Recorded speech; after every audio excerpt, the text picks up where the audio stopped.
Welcome back, everyone. Before we dive in, be sure to drop your thoughts, feelings, and lessons in the comments below. Like the video and subscribe so you never miss stories like this. Let's get into it.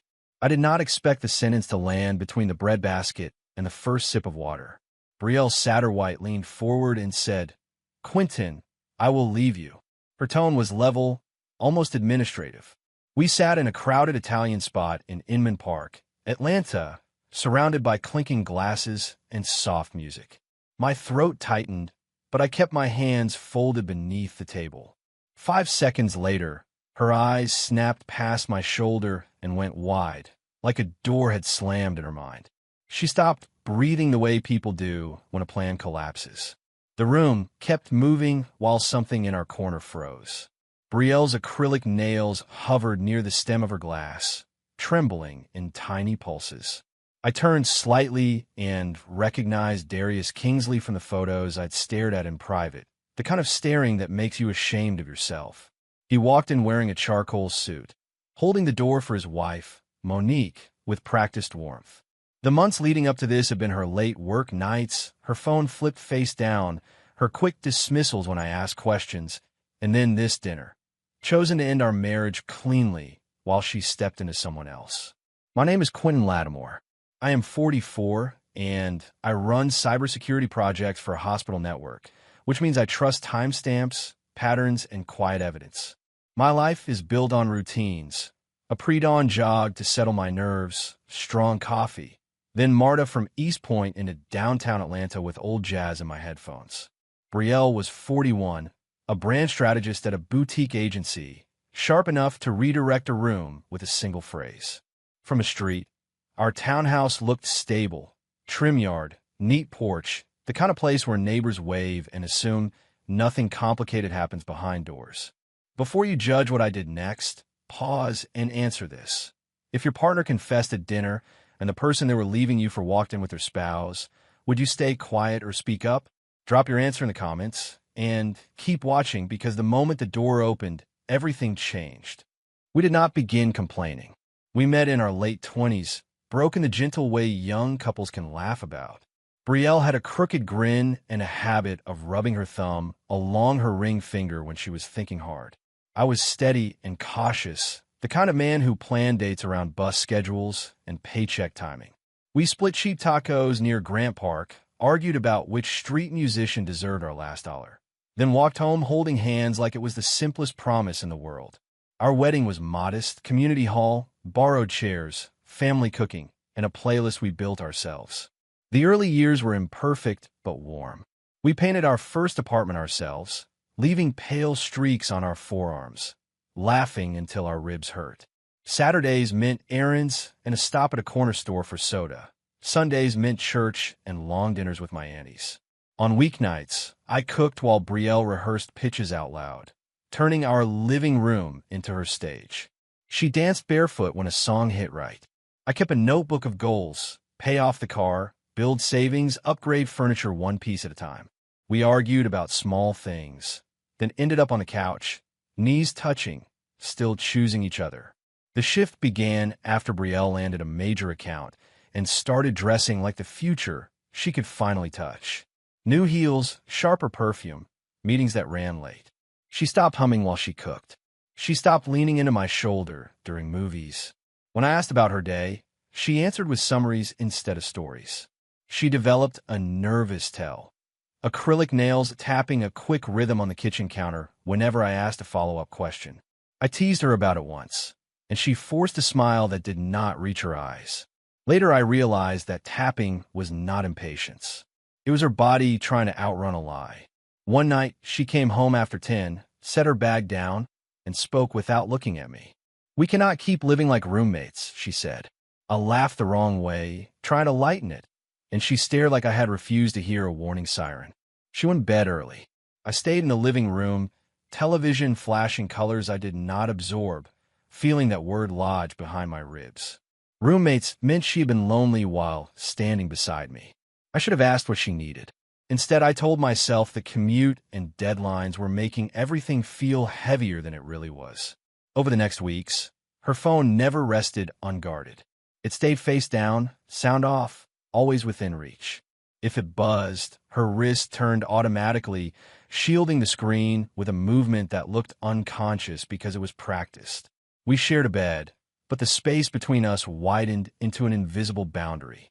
I began waking before my alarm, staring at the ceiling, counting breaths. When I asked if we were okay, she said, "It is work, Quentin." Then, with a thin edge, "Do not make it about you."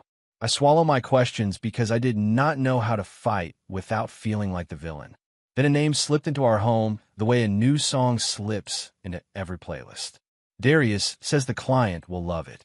Darius thinks we should pitch bolder. Darius understands the direction. Each mention carried a small spark in her eyes, a brightness I had not received in months. I told myself that my colleagues can inspire. I told myself jealousy makes a man small. Still, I replayed those sentences while washing dishes, hearing how often she said his name and how rarely she said ours. Even when she spoke about the future, it sounded like her future, not ours, like I was a helpful accessory instead of a partner. The first undeniable crack came from a message preview I did not ask to see. Brielle left her phone on the kitchen island while she changed clothes. The screen lit up with 4 words. Last night was perfect. No sender name, no context, just that line sitting there like a dare. My stomach dropped, then my mind reached for excuses. Maybe it was about a client dinner, a presentation, a team win. I pressed the side button and darkened the screen, refusing to swipe. I wanted to be respectful, and I wanted to stay unaware. The problem was my body did not believe my explanations. It held those words like a bruise. The next day, I followed my routine as if habit could hold me together. Jog, shower, train, meetings. In a crowded car, I watched the city blur past and felt older than the morning before. I opened our shared calendar and began noticing patterns I had ignored. Late team dinners on Tuesdays, strategy sessions that ran past midnight, quick trips that required hotels. I started a private note and typed dates the way I would log incidents at work. The act felt shameful, yet it also felt like oxygen. Part of me wanted to stop, to preserve the illusion. Another part kept writing because illusions do not pay your bills when the truth arrives. A week later, Brielle returned from an off-site in Savannah and moved through the house with the detached energy of someone visiting. She kissed my cheek quickly, then went straight to the shower. I carried her suitcase to the bedroom, and a small envelope slid from a side pocket. It was a valet ticket from a downtown Atlanta hotel, dated the night she had claimed she was out of town. The paper felt heavier than it should have. When she came out, the towel wrapped tight, I held it up. She barely blinked. "They must have mixed it in at the front desk," she said, and her nails tapped twice on the counter like punctuation. After that, I stopped expecting affection and started noticing details. She ate dinner late, alone, scrolling. She wore perfume even on days she stayed in sneakers. She stopped leaving her laptop open on the dining table. I began washing the same mug twice because my hands needed something to do. I asked if we could take a weekend trip, just us, up toward the mountains near Blue Ridge. Brielle sighed and said, "Quentin, I do not have space for that right now." Space sounded polite, but it felt like a door closing slowly. I heard my own pride whisper that if I just stayed calm and useful, she would return to me. Pride lies gently. The first time someone outside our marriage mentioned Darius, it happened in a hospital conference room. A coworker, joking about marketing agencies, said, "Your wife's team always runs late because that Kingsley guy keeps them out." He laughed and moved on. My smile froze halfway. During lunch, I searched for Darius Kingsley online. His profile was polished, awards, panels, photos with teams around neon signs. He looked like the kind of man who could sell a story with confidence. I compared his world to mine, my quiet promotions, my spreadsheets, my night shifts during system updates. I hated myself for comparing, then hated myself for pretending comparison did not matter. My guilt complicated everything because my flaws were real. I had not cheated. I had not screamed. I had simply been absent in the ways a work-focused man can be absent. When Brielle wanted comfort, I offered solutions. When she wanted to be heard, I suggested a plan. I believed being useful was being loving because that was how I had been raised. Admitting that did not excuse betrayal, but it did remove the fantasy that I had done everything right. I remember the night she cried about a client humiliating her in a meeting. I told her, "You are strong, you will be fine," then opened my laptop like it was inconvenient. That memory stayed with me, sour and instructive. Once I committed to clarity, I changed my methods. I did not touch her phone. I did not install trackers or play games. I pulled bank statements and credit card logs because money records are indifferent. Repeated charges appear at the same restaurants, the kind of places people choose for dates, not quick staff meals. I matched dates to calendar notes. I noted time patterns: dinner at 8:20, dessert around 10, ride share after 11. I saved screenshots in a folder labeled taxes because secrecy became my only shield. The work felt cold, but also felt honest. In my world, you cannot fix a breach you refuse to acknowledge. Eventually, I searched for Darius's family. His wife, Monique Kingsley, posted photos about school events, volunteer shifts, and Sunday brunches. Her captions were gentle, full of gratitude and tired pride. Their two boys smiled in matching jerseys. The contrast made my stomach turn. If Darius was crossing lines with Brielle, then Monique was living in a marriage shaped by missing information. I wrestled with whether to contact her. If I was wrong, I would poison an innocent home. If I was right, silence meant letting two households keep walking toward a cliff. At night, I sat on the edge of my bed, palms pressed together, arguing with myself like a man in court. On a rainy Wednesday, Brielle came home late, humming under her breath, a brightness I had not received in months. That sound landed like an insult. I sat on the couch, palms damp, and realized denial was no longer protection. It was imprisonment. I opened my email and wrote Monique a careful note. I introduced myself, gave my city, my number, and one sentence that carried all the risk. I believed our spouses were involved beyond work. I did not insult her husband. I did not demand anything. I asked for a conversation when she felt ready. Then I stared at the screen for a long time before pressing send, because some choices cannot be undone with apology. Monique replied the next morning with a single line. "What makes you say that?" No anger, no sarcasm, only guarded exhaustion. I asked if she could talk later. When she called, her voice sounded composed but thin, like someone holding a plate with shaking hands. I explained my routines, the changes in Brielle, the message preview, the valet ticket, the charges I could confirm. Monique listened without interrupting. Then she described Darius turning off location sharing, guarding his phone, coming home smelling like cologne that was not as usual. She mentioned one night his phone lit up on the counter with Brielle's name, and he flipped it over so fast it felt like panic. That detail hit me hard because it meant my gut had not been paranoid. It was accurate. We spoke again 2 days later, and the conversation shifted from suspicion to strategy.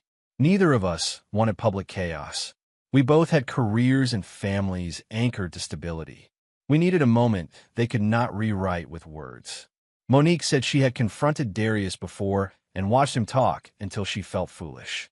I understood, because Brielle had begun doing the same, calling my concerns overthinking. We agreed on a controlled confrontation, in a public place where no one could isolate the other or twist the story afterward. It did not feel like revenge. It felt like two people refusing to keep drowning quietly. I heard myself say, "One clean moment, Monique. One moment they cannot edit." The opportunity arrived sooner than I expected. On a Sunday afternoon, Brielle stood in the doorway of my home office while I reviewed security reports.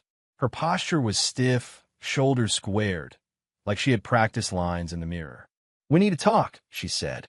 My stomach tightened, but I kept my voice neutral. "Okay." She proposed dinner on Tuesday, early evening, an upscale place she liked in Inman Park. Her tone carried finality, not negotiation. When she left the room, I sat still, listening to the faint hum of my computer fan, and understood what that invitation meant. It was not a date. It was a closing meeting. I texted Monique. She picked Tuesday. Same neighborhood. Monique replied, "Darius just mentioned a client dinner Tuesday." The coincidence felt like confirmation. We coordinated times with careful precision. Brielle booked our reservation for 6:15 p.m. Darius told Monique he had a client dinner, at 6:30 at the same restaurant. Monique agreed to arrive with him a few minutes after we sat down. She would text me when they parked. I chose a table with a clear view of the entrance and asked the hostess for a corner spot by the window, polite enough not to sound suspicious. We went over details like professionals, where she would stand if she needed a breath, what she would say if he tried to steer her outside, how we would avoid a scene. Our goal was not humiliation. Our goal was truth that could not be rewrapped. Tuesday morning, I clung to routine on purpose. I ran before sunrise longer than usual, letting cold air sting my lungs until my mind quieted. I made oatmeal, cleaned the counter, and folded laundry I did not need to fold. At work, I answered emails politely while my thoughts drifted. I watched couples in the cafeteria laugh over lunch and wondered how many of them were balancing secrets under their trays. In the afternoon, Brielle texted, "Do not be late." I stared at those words longer than necessary. My marriage was cracking, and her concern was punctuality. Something about that made me feel both sad and angry, because it sounded like she had already turned our life into a schedule she could control. After work, I showered, shaved, and wore a navy blazer that fit well, but had not seen daylight in months. I dabbed cologne lightly, not for Brielle, but for myself, a reminder that I still own my presence. In the mirror, I studied my face and noticed the new lines around my eyes, carved by months of quiet worry. I rehearsed what I would say if she announced her exit. I did not plan a speech. I planned boundaries. Calm voice, no bargaining, no begging. While I locked the front door behind me, the click sounded heavier than usual, like a small seal. I drove toward Inman Park with both hands on the wheel and my jaw set, not to look tough, but to stay steady. The hostess led me to a table near the window. Warm light glowed over white plates and folded linen. The room carried that soft murmur people create when they believe they are safe. I ordered sparkling water and kept my phone face up, waiting for Monique's signal. My heartbeat thudded in my ears, but I kept my expression neutral. I stared at the menu without absorbing a single item. A couple nearby leaned close, whispering and smiling, their hands brushing casually. I felt a strange grief for them, not because I knew them, but because I remembered what that ease felt like. I reminded myself of the promise I made on the train in many mornings. If truth comes, meet it with dignity. Brielle arrived precisely on time, looking refined in a green dress that matched her new confidence. Her hair was sleek, her makeup controlled, and her scent carried a sharp floral note that did not feel like home. She smiled politely, a professional smile, then sat like we were colleagues meeting to close a contract. She asked about traffic. I answered. She mentioned a neighbor's renovation. I nodded. The conversation stayed on safe, meaningless ground. I noticed how she avoided my eyes when topics threatened to become personal. Her acrylic nails tapped once against the menu, then twice, then stopped. That tapping used to amuse me. Now it sounded like an internal countdown. The waiter poured wine and stepped away. Brielle turned her glass slowly, then set it down with care. "Quentin," she began, voice steady, "I will leave you." She did not soften the words. She did not apologize. She simply stated them as a conclusion. My body reacted before my mind could respond. Heat rising in my chest, then cold spreading through my hands. I folded my napkin carefully to give my fingers something to do. "When did you decide this?" I asked. She exhaled like she had waited to stop pretending. "I do not feel alive here," she said.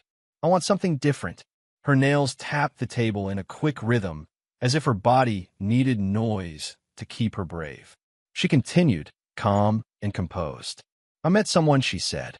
"He makes me feel present again." Each word landed like a weight. I felt a part of myself shrink, the part that had believed paying bills and keeping plans on track was enough love. My impulse was to argue, to list everything I had done, but I stopped myself. Lists do not fix abandonment. I asked, "What is this dinner for?" Brielle's shoulders loosened with relief, like she expected me to cooperate. "Closure," she said. "I want this to stay civil." Civil, a corporate breakup word applied to a decade-plus marriage. Something in me hardened quietly, not into cruelty, but into clarity. Brielle took a sip of wine and said, "I appreciate how mature you are." The compliment felt wrong, like praise for staying quiet while someone takes your house. I felt the urge to laugh, but I did not. I glanced toward the entrance, not dramatically, just naturally, like checking the time. Brielle followed my gaze and stiffened again. Her face tightened, then went blank, as if she recognized the exact shape of consequences. My phone buzzed once. Monique's message appeared. "We just parked." I set the phone down and breathed slowly through my nose.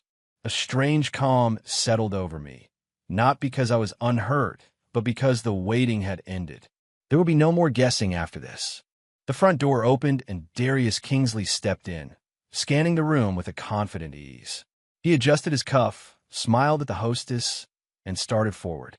Monique entered beside him, posture straight, expression controlled in a way that suggested practiced endurance. Darius's smile slipped when he noticed our table. His eyes darted from me to Brielle, then to Monique, and his jaw tightened. Brielle's face was drained of color. She stared at her hands as if they belonged to someone else. Darius halted, then tried to recover by stepping closer, like proximity could restore control. Monique did not rush. She moved with steady purpose, like a woman walking toward an answer she had already feared. Darius lowered his voice. "Monique, not here," he said, as if the volume could contain damage. Monique's eyes stayed fixed on him. "You promised it was over," she replied. "You promised you stopped." Darius glanced at Brielle with a flash of irritation, like she had ruined his timing. Brielle kept her gaze down, folding and unfolding her napkin so tightly her knuckles whitened. The waiter hovered nearby, uncertain whether to intervene. Conversations around us slowed, people pretending not to listen while they listen anyway. Darius tried a different angle, softer now. "Let's talk at home," he said. Monique's mouth tightened. "Home is where you practiced lying," she answered. Her words were not loud, but they carried. Brielle leaned toward me, voice low and shaky. "Quentin, this was not supposed to happen," she whispered. I met her eyes calmly. "You plan to leave," I said. "You did not plan to be accountable." She flinched, and her nails tapped the table once, then stopped like even her body had run out of excuses. Darius tried to guide Monique's elbow gently. She pulled away, not violently, just decisively. "Do not touch me," she said. Darius's face tightened. He looked around, calculating optics, as if this were a meeting with stakeholders. I realized that was how he viewed everything, relationships included. Brielle's earlier confidence had evaporated. She looked small, not because she was weak, but because her fantasy had been punctured in public. Monique's gaze moved to Brielle, and something in her expression shifted from pain to finality. "You can have him," she said. "He has been doing this for years." The sentence carried a tired certainty that told me this was not a single mistake. Brielle swallowed hard and stared at the tablecloth.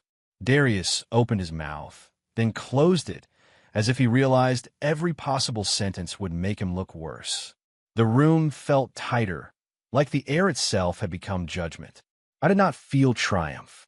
I felt a steady sadness, like watching something rot that you once tried to keep fresh. My hand stayed calm because I had already done the hardest part. I had stopped lying to myself. There are moments when staying seated becomes participation. I reached for my wallet and placed cash under my water glass, enough to cover what we would not eat. I folded my napkin once and set it down gently, like closing a file. Brielle's hand shot toward mine. Her fingers were cold and shaking. "Quentin, please wait," she said, the first time her voice sounded like fear instead of confidence. I slid my hand back without drama. "You ended this," I told her quietly. "Not tonight. Months ago." Her eyes searched my face for the version of me who would negotiate, who would promise improvement in exchange for being chosen. That version was gone. I stood, nodded once to Monique, and walked toward the door. Behind me, Darius spoke my name like a warning, but warnings only work before consequences arrive. Outside, the night air felt sharp and clean.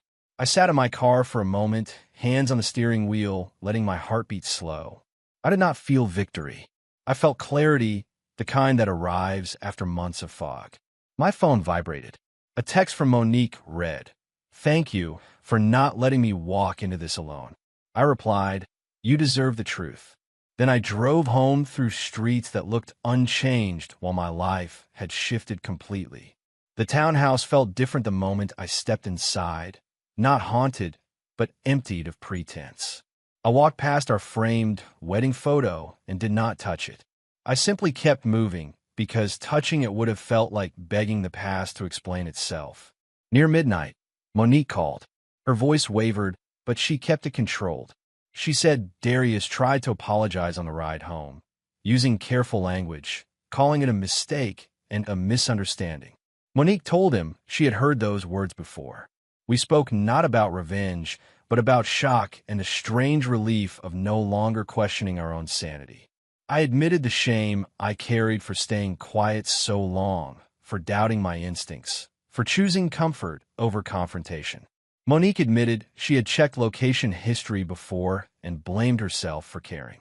We stayed on the phone a long time, not because we were bonded by drama, but because shared truth can be the first stable ground after months of emotional quicksand. The next morning, I followed my routine again, not because life was normal, but because structure kept me from sinking. I ran at dawn and listened to the sound of my shoes on the pavement. I made coffee and wrote 3 sentences in my notebook. I am not crazy. I am not weak. I am responsible for my next steps. At work, I requested a personal day for the following week, citing family matters, which felt accurate without being humiliating. That afternoon, a knock landed on my door. Brielle stood there with swollen eyes, hair pulled back hastily, face bare in a way that made her look younger and more frightened. She did not wait to be invited inside. "It is over," she said, voice breaking. "I made a mistake." She reached for my hand like muscle memory. I stepped back. Brielle tried different angles, as if the right combination of words could reset time. She reminded me of our first apartment, our wedding playlist, the night we stayed up laughing on the floor. Each memory felt real and distant, like a photo of a house that burned down. I did not insult her. I did not raise my voice. I simply asked, "Why did you say it at dinner like a schedule item?" She flinched and looked away. Her nails tapped her thigh rapidly, then stopped like her body wanted to flee. "I thought you would be fine," she whispered. That sentence hurt more than her confession, because it revealed how completely she had underestimated my humanity. "I'm not fine," I said. "I am functioning." Then I added, "You wanted honesty. Stay with it now." The days after were practical and exhausting. I met with an attorney in a modest office near Hapeville, signing forms with hands that felt detached. I opened a new bank account in my name only and redirected my paycheck.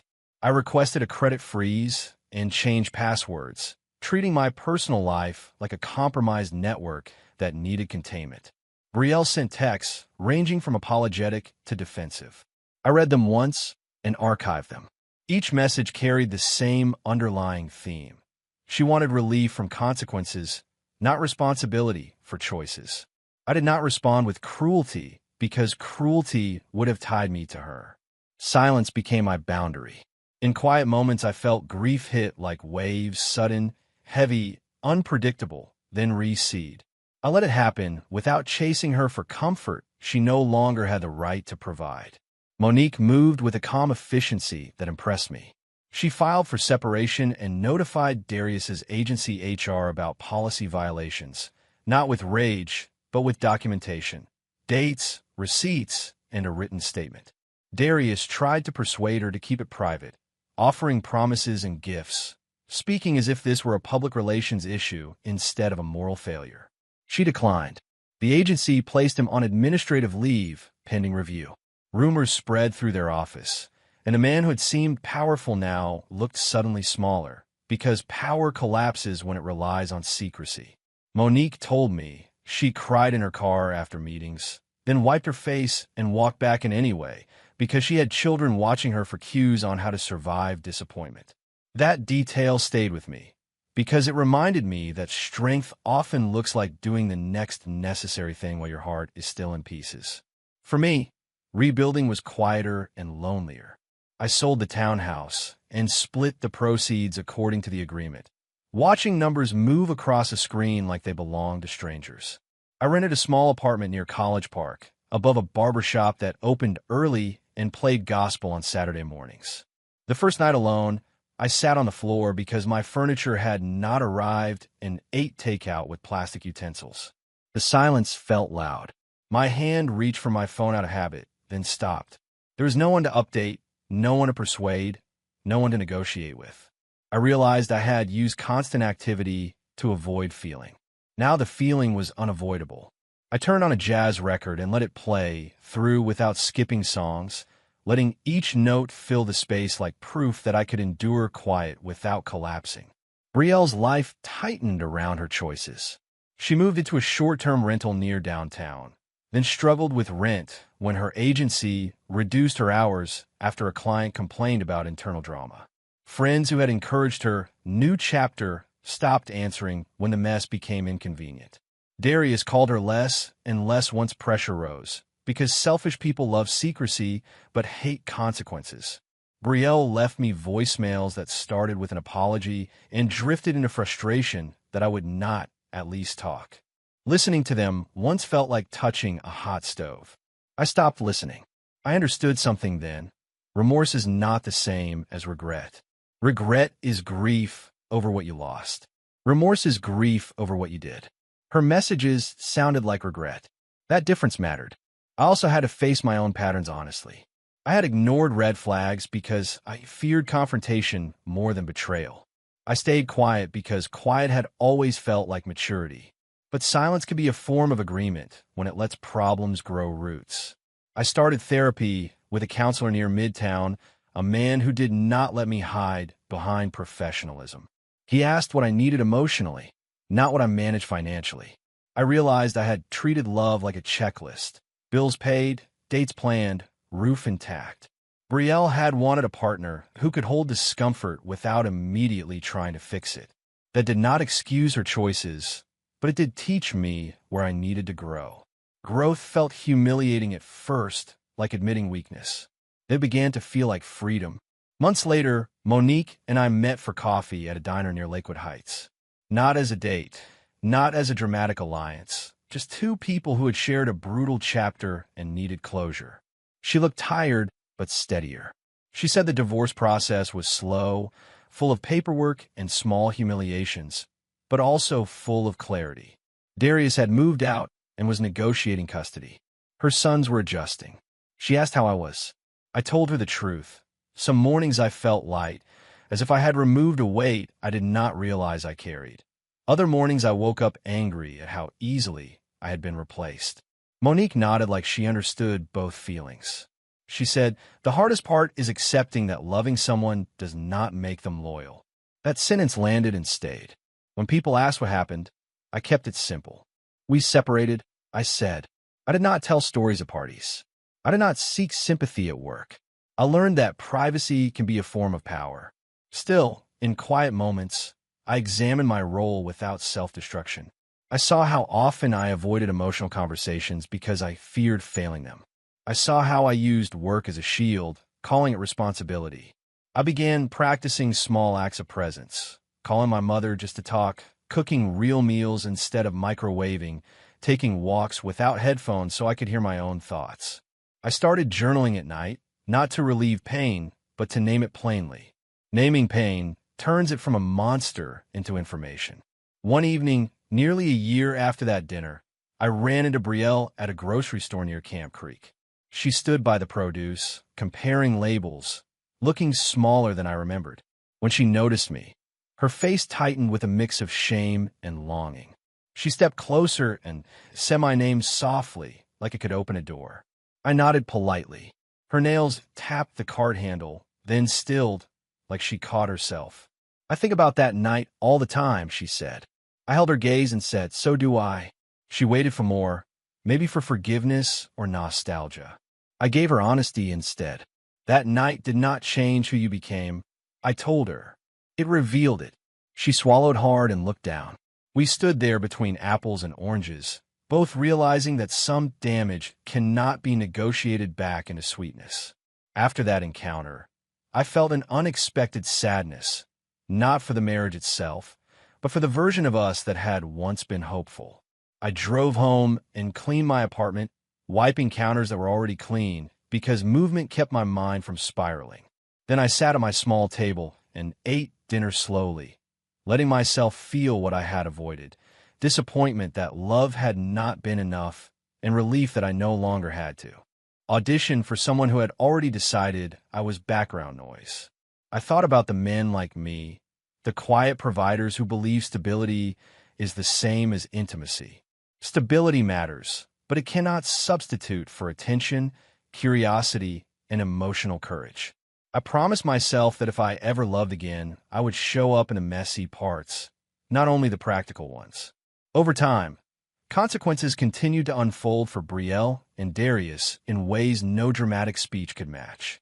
Darius lost his leadership role permanently after the HR investigation concluded, and his reputation in that tight industry shrank. People who once praised his vision avoided him in meetings. Monique gained primary custody and built a quieter life that did not require checking anyone's phone. Brielle bounced between short contracts because trust, once damaged, follows you. None of that felt like entertainment to me. It felt like gravity doing what gravity does. I learned that karma does not need fireworks. It can be as simple as people seeing you clearly and deciding you are not worth the risk. My own life did not become perfect. There were nights I stared at the ceiling the way I used to. Only now the emptiness was honest. I learned to sit with it. I learned to order food for one without feeling embarrassed. I took solo trips, nothing flashy, 2 days in a cabin near a lake, one cheap flight to a warm beach where I walked early mornings while the city was still asleep. I started playing basketball at a community center again, feeling my body remember joy without permission. These were not reinventions for social media. They were quiet repairs. I stopped asking why Brielle chose him and started asking why I ignored my own discomfort for so long. That question hurt more, but it changed me more. The memory of the dinner in Inman Park stayed vivid, not because of the restaurant, but because of how quickly roles changed. Brielle walked in expecting to control the narrative. A clean breakup, a calm goodbye, a new life. Darius walked in expecting secrecy to protect him. A wife at home, a lover at a table, 2 lies running parallel. Monique walked in expecting to confirm what her gut had been whispering. And I walked in expecting to survive with dignity. That is what happened. Nobody won in a joyful sense. But one thing did win: reality. Reality does not care about charm, excuses, or timing. It arrives when it arrives. That night, it arrived through a door that would not close again. I also understood something about respect. I tried to earn respect by being dependable, by absorbing stress, by never raising my voice. Dependability is good, but respect requires boundaries. When Brielle told me not to make it about me, I swallowed my feelings to keep peace. Peace built on self-erasure is not peace, it is surrender. I began practicing different responses with friends and family, small moments where I stated what I needed without apology. I cannot do that tonight. I need time to think. That does not work for me. Each sentence felt awkward at first, like wearing new shoes. They began to feel normal, like muscle memory rebuilt. That mattered more than any revenge. People sometimes assume the most painful part is the betrayal itself. For me, it was the months of doubt before certainty, the slow erosion of confidence in my own perception. Gaslighting does not always come as cruelty. Sometimes it comes as fatigue and dismissal. You are overthinking. You are imagining things. Those phrases made me question my instincts until I started treating my gut like data. When I finally trusted patterns, message previews, valet tickets, repeating charges, I stopped feeling crazy. I felt sad, but sadness is cleaner than confusion. Confusion makes you chase explanations from people who benefit from your uncertainty. Clarity lets you stop chasing. That is why I still respect the decision I made to contact Monique, even though it terrified me. Fear does not mean you are wrong. Sometimes it means you are finally awake. If I could speak to the version of myself who sat at that table before the door opened, I would not offer a heroic speech. I would offer something plain. Do not beg someone to choose you after they have already chosen betrayal. Save your dignity for yourself. I would also tell him to learn earlier what I learned later. Intimacy is built in ordinary moments, in questions asked with patience, in being present when emotions are inconvenient. That lesson does not excuse Brielle. It simply prevents me from repeating my own mistakes with someone else. I think about my notebook of goals from our early marriage and realize the missing goal was emotional courage. I can build that now, quietly, without applause. Sometimes I picture Brielle's face in the second after Darius walked in, the split second when her fantasy collapsed and she realized she was not the only person being deceived. I do not replay it with satisfaction. I replay it as a reminder. Secrets feel powerful only until they're exposed to light. When Brielle said, "This was not supposed to happen," she revealed the truth she had been hiding from herself. She did not mean the affair was wrong. She meant the consequences were inconvenient. That difference told me everything I needed to know about who she had become. Walking away was not dramatic. It was necessary. I did not leave to punish her. I left to stop punishing myself. If this hits close to home, share this with someone who's been blaming themselves for what they didn't cause. And if you want another story where the perfect plan collapses the second the truth walks in, tap subscribe and watch the next upload, because the quiet endings are the ones that stay with you. My life now is quieter and more honest. I still run the mornings, still ride Marta with Jazz, and still solve problems for a living. The difference is I no longer solve other people's character flaws for them. I keep my home simple, my boundaries clear, and my peace protected. Monique and I exchanged a few messages over the months, mostly updates about paperwork and encouragement to keep moving forward. Then the messages slowed naturally, not out of bitterness, but because healing does not need constant contact. Brielle's name stopped appearing in my days. When it did, it felt like a distant echo, not a command. And whenever I remember that dinner, I remember the moment the truth walked in and nobody could lie anymore. The end.